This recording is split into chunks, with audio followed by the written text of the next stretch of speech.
वाला वीडियो सबसे पहले देखने के लिए देखा पटना के घाटा निकला। और गुंगे आज तेरी डेट थी। उसने जरूर कुछ मांगा होगा। तो तूने क्या दिया? फिर उसने क्या किया?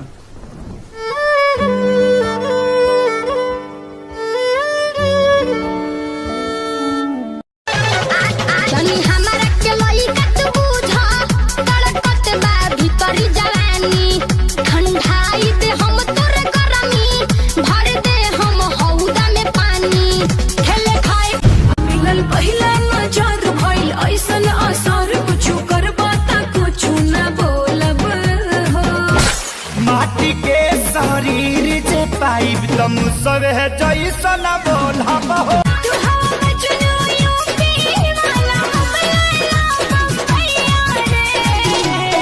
अच्छा नाला सुपारा में रहती हो क्या? दिनों में तो है डांगल चाहिए आजमगढ़ के भैया। हमरे धनिया का पातर कमार हो धरत बड़ी डर लागेला।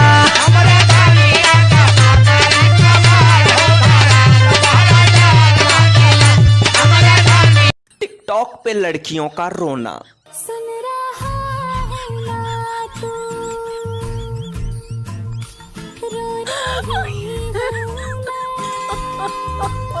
लेकिन सच्चाई तो यह है कि रियल जिंदगी में लड़कियों का रोना कुछ ऐसा होता है।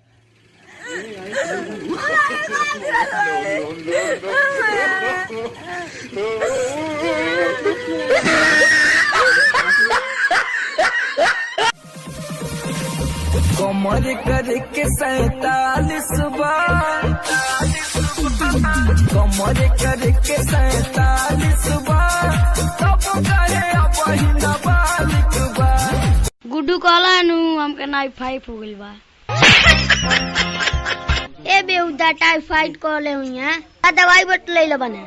पपीता के पत्ता पीस के 5 गो सुई, पीली के दूध पिए के कहले।